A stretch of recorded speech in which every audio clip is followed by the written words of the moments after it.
Hello Level 3 English students, my name is Jordan. And I'm Mackenzie. And this is Level 3 Written Text. So it is an abstract name, but Written Text Level 3 is fundamentally about taking an idea you've got from the wonderful world of books and poems, and then using evidence from texts to apply it to the world.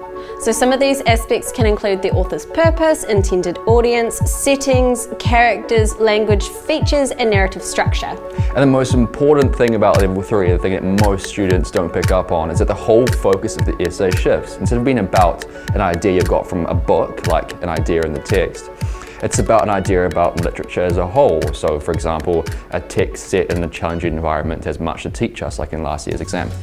So it's important that if you want to write a killer Level 3 essay, you have to get a few things down. And this is the overall purpose, the critical evaluation, the perception, and your overall structure that you're going to be using throughout. And here's how to do this. Did you drink much milk as a child? No. Okay, this makes sense. So the very first thing that will be apparent in Level 3 when you first open the paper is that the question isn't a question, it's a statement. Discuss the extent to which you agree with your chosen statement. That means that the purpose of your essay is to critically evaluate how true the statement you've chosen is. And critical evaluation means you can't just take the statement as proven just because it's there. So with the example we talked about before, you can't just go on to explain why a text in a challenging environment has much to teach us. You have to actually prove if that's even true or not. In last year's assessment report, the markers said that the best students often view the statement as a continuum and then place themselves along it. So they might not fully agree or fully disagree. They'll have arguments both ways. This allows you to provide counter arguments, may propose a new way in which a statement might be more true. So for example, have you ever read a book where the text wasn't set in a particularly challenging environment, but it still had much to teach you? For example, The Great Gatsby, he's rich and parties all the time, but there's still a lot of life lessons there. Along with responding critically to a text, we also have to do so perceptively. And a perceptive response will revolve around a perceptive idea.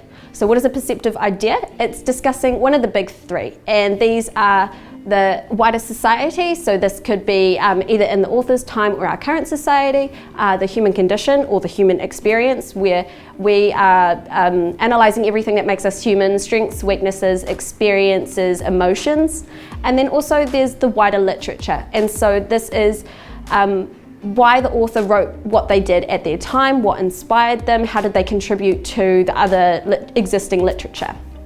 So in our response, we also need to prove how and why. It's not enough for us to just say the best villains are the ones that we can relate to. We want to know why this is and how exactly does it work as a mechanism.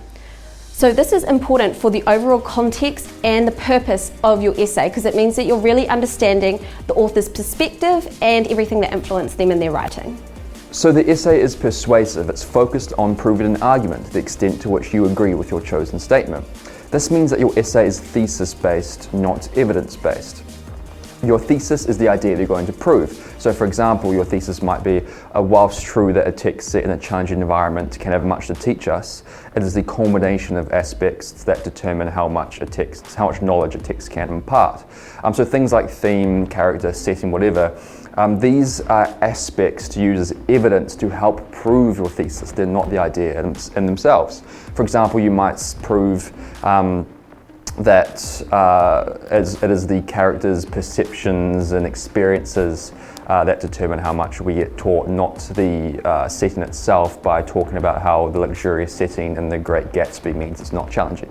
A good way to start your essay off is to use the upside down pyramid structure, and what this involves is the biggest chunk will be your philosophical yarn, and this is probably going to relate to the big three, again, human condition, wider literature or society.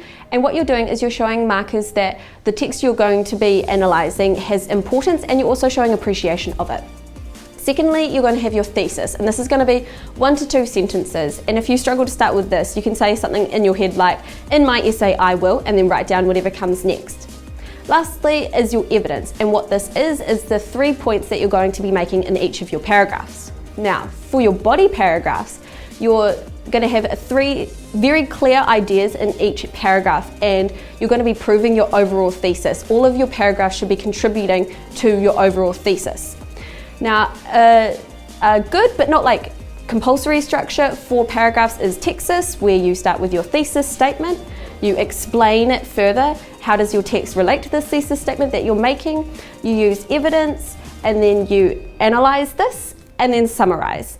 And it's a good rule of thumb to have 3 body paragraphs and 1 to 2 pieces of evidence per paragraph. So to sum up, guys, your whole essay should be surrounded around your thesis, and you're going to be proving it throughout using evidence from the text as how and why. Yeah, so your essay is an argument about written text, not talking about the deep things you've read in a book. This is actually the purpose of studying English, to think about what literature can teach us, not just to prove that we've read stuff.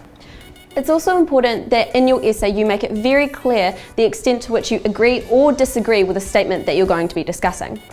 Yeah, and to make sure that it's perceptive, you always want to bring it back to the big 3, society, the human condition, or literature in general. You can always do this no matter what text, even Puss in Boots is an example of how literature can teach us about discrimination. Yeah, cool. So what is the best tip for success? Read past papers in exemplars and practice writing. Cool, and that's been it from us, guys. Good luck.